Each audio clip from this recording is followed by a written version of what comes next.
Are you feeling torn about whether you should breastfeed your new baby? On the one hand, you're told breast milk is like liquid gold, and on the other, there seems to be so much negativity, let alone the old wives' tales about what you should and shouldn't do. It can be hard to separate fact from fiction. As a former paramedic, breastfeeding coach, and mum of 2 breastfed babies, I'm all about evidence-based information. In this video, I want to debunk some of the most common breastfeeding myths so you can make the best informed decision for you and your baby. Many new mums can't produce enough milk. This is such a common myth. Only about 1 to 5% of women have actual medical reasons for low supply. What's more common is mums thinking they're not making enough when they actually are. We call this perceived insufficient milk, which is PIM. There are loads of reasons for PIM, like pressure from other people, not enough support, or just not knowing what normal breastfeeding looks like. Usually, the fix is simple. Feed or pump more often to boost your supply. If you're worried, you can chat to a lactation consultant or doctor. And don't forget to check out my other videos on how to tell if your baby's getting enough milk and ways to boost your supply if needed. Small breasts equal less milk. Absolutely not true. Your milk-making ability has nothing to do with your cup size. Milk production is determined by the amount of glandular tissue in the breasts, not the fatty tissue that makes them look big or small. A woman with small breasts can produce just as much milk as a woman with large breasts. What really matters is getting the latch right and feeding often. Your diet affects your milk quality. Well, not really. Your body's pretty clever. It prioritises making good milk no matter what you eat. But eating a variety of foods can change how your milk tastes, which might help your baby be less picky later on when weaning. A breastfeeding baby needs extra water in hot weather. This is false. Breast milk is perfectly designed to hydrate your baby, even in hot weather. It's about 88% water and adjusts to what your baby needs, even in a heat wave. Giving water to babies under 6 months can actually be quite dangerous. It can mess with their sodium levels. So if your baby is under 6 months, exclusive breastfeeding is perfectly safe, even when it's sweltering outside. Breastfeeding is easy and comes naturally to mothers and babies. If only this were actually true for everyone. This myth often leads to another one. If it hurts, you're doing it wrong. Truth is, while breastfeeding is natural, it's a skill both you and your baby need to learn together. It can take time and practice. A bit of discomfort at first is normal, but if it keeps hurting, something's probably off with the latch or position. You need to toughen your nipples before your baby is born. Unbelievably, this old wives' tale is still doing the rounds.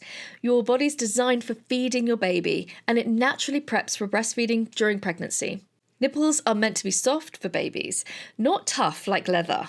Instead of toughening up, focus on learning about good latch and position. You can't breastfeed if your nipples are flat or inverted. Not true. While it might be a bit trickier, it's totally doable. Lots of babies figure it out just fine with the right techniques. And if you're struggling, nipple shields can be really helpful. Don't let your nipple shape stop you from giving it a go. You can't breastfeed if you've had breast surgery or implants. Not necessarily. Loads of mums with implants or reductions can still breastfeed. It depends on how the surgery was done. If you're planning on going under the knife, just have a chat with your surgeon about your breastfeeding goals first. You should wash your nipples before every feeding. Please don't do this. Too much washing can actually dry out your nipples and make them crack.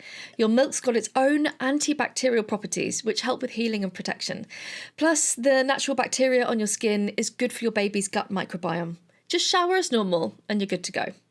You can't breastfeed if your baby has tongue tie. Not true. While tongue tie can make breastfeeding challenging because of restricted tongue movement, it doesn't make it impossible. My first baby had tongue tie, and although I had some nipple trauma, she still managed to get sufficient milk. I would urge all mums who suspect tongue tie to get their baby properly assessed by a specialist to see if they need a frenotomy. You can't breastfeed when you're sick or have mastitis. Actually, the opposite is true. In most cases, continuing to breastfeed when you're sick actually helps protect your baby by passing on antibodies. Even with mastitis, which I know can be so painful, continuing to breastfeed is often recommended to help clear the infection. Of course, always consult with your healthcare provider for specific advice. You can't take medications while breastfeeding. This myth often leads to unnecessary worry. While some medications are contraindicated, there are so many out there that are safe for breastfeeding mums. Just make sure your doctor knows you're breastfeeding so they can prescribe the right ones. There are even websites that can tell you what's safe, like the Infant Risk Centre. I'll pop a link in the description. You can't drink alcohol while breastfeeding, and you have to pump and dump after drinking. Of course, binge drinking isn't great, but the odd glass of wine isn't going to hurt. The trick is timing. Wait about 2 to 3 hours per drink before feeding again. And with pumping and dumping, well, your body clears the alcohol on its own. Pumping doesn't speed it up. Have a look at my free breastfeeding and alcohol calculator in the description. You can't smoke if you're breastfeeding. Okay, smoking's not great for anyone, but if you do smoke, breastfeeding is still better for your baby than formula. The secondhand smoke is actually more risky than what gets into your milk. Quitting's ideal, but don't let smoking stop you from breastfeeding. Breastfeeding mothers get less sleep than formula feeding mothers. Interestingly, research suggests the opposite. Breastfeeding mums often get more sleep because they don't have to fully wake up to make bottles. Plus, some studies say that natural hormones released during breastfeeding can help mum and baby sleep better. But be under no illusion, no one gets much sleep with a newborn. Breastfeeding will help you lose weight quickly. If only. While breastfeeding uses calories, weight loss is different for everyone. Some mums shed pounds like magic, while others hang on to the extra weight until they wean. Check out my video on calories and breastfeeding for more information. Breastfeeding makes your boobs go saggy. Have you heard this one? This myth confuses correlation with causation. Changes in breast shape are more related to pregnancy itself, genetics, and age, rather than breastfeeding.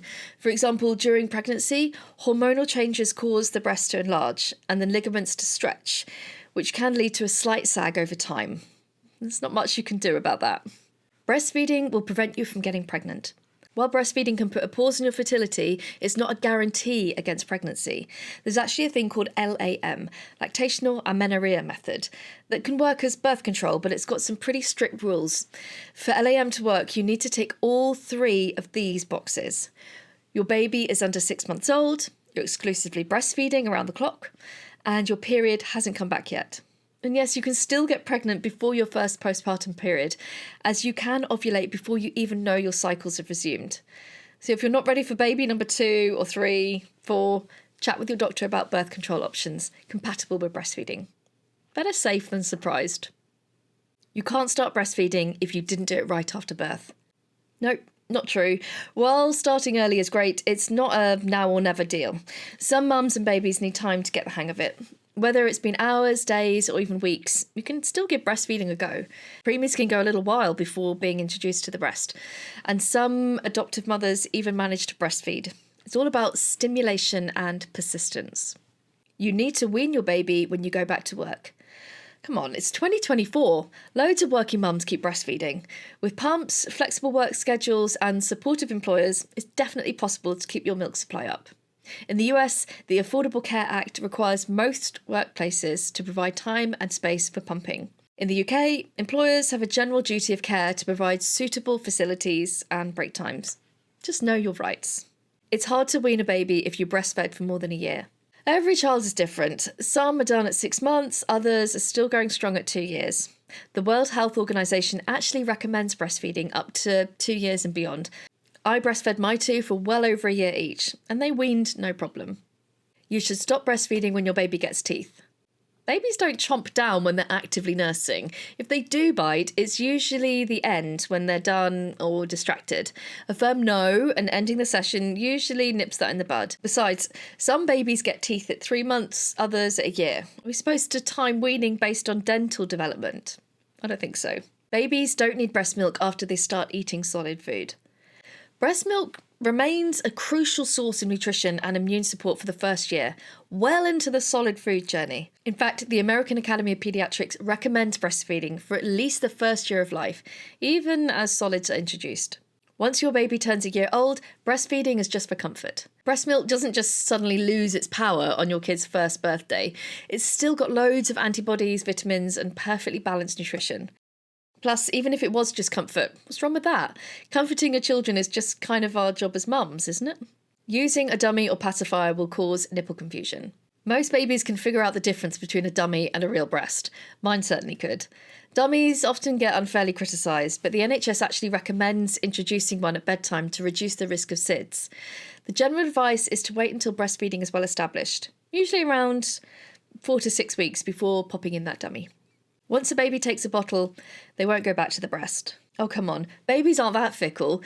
Many mums successfully combine breast and bottle without a hitch. It's about timing and technique. You could try paced bottle feeding to mimic breastfeeding and keep your little one happy with both options. Formula is as good as breast milk. Look, there's no doubt that formulas come a long way, but it's just not quite the same as custom-made, antibody-packed goodness that's breast milk. That said, fed is best. If you're formula feeding, you're still giving your baby what they need to grow and thrive. You can never use formula if you want to breastfeed. What a load of old rubbish. It's not an all or nothing game. Many mums use formula to supplement, especially in the early days. In the US, about 1 in 3 breastfeeding mums supplements with formula by 6 months, and it's becoming more common here in the UK too. But you need to keep up your milk supply by breastfeeding or pumping regularly. It's easier to bottle feed than breastfeed. Well, tell that to the parents sterilising bottles at 3 a.m. Both have their challenges. Breastfeeding might seem a little bit of a steeper learning curve at first, but once you've got the hang of it, it's pretty convenient. No bottles to wash, no formula to mix, just whip out a boob and you're good to go. Bottle feeding has its benefits too, of course, so do your research to decide what's best for you and your baby. You need to start pumping right away because pumping is a good way to know how much milk you have. No, this isn't how your body works. Your body is still figuring out your milk supply in the early weeks. Pumping too soon can lead to oversupply issues. Plus, pump output doesn't actually equal milk supply. Babies are way more efficient than pumps. Trust your baby's wet and dirty nappies, weight gain and overall happiness as better indicators of milk supply. Breastfeeding in public is rude. Do people really still think this? There's nothing rude about feeding a hungry baby. In fact, it's your legal right in the UK to breastfeed anywhere a baby is allowed to be. Have a look at my video here, where I go into more detail about this. Breastfeeding makes it harder for fathers and other family members to bond with the baby. This is just simply not true. Bonding isn't just about feeding. Dads and family members can bond through cuddles, burping, nappy changes, playtime, the list goes on. Plus, a well-fed baby is easier for everyone to bond with. Breastfed babies are clingier, and breastfeeding spoils your babies if you do it for too long. I think it's more accurate to say that they're securely attached. Research shows that breastfed babies often grow up to be more independent. As for spoiling, you can't spoil a baby by meeting their needs. The World Health Organization recommends breastfeeding up to 2 years and beyond. Your baby, your boobs, your choice. Most of these myths about breastfeeding often come from outdated ideas or societal pressures, so don't let them put you off. Feeding your baby isn't a competition or a test. It's about nourishing and bonding with your little one. So trust your instincts, listen to your baby, and do what feels right for your family. Now, if you want to feel a bit more prepared for life with your new baby postpartum, check out my 4th trimester series here. And before you go, if you like this video, make sure you hit that like button and subscribe so you don't miss the next video.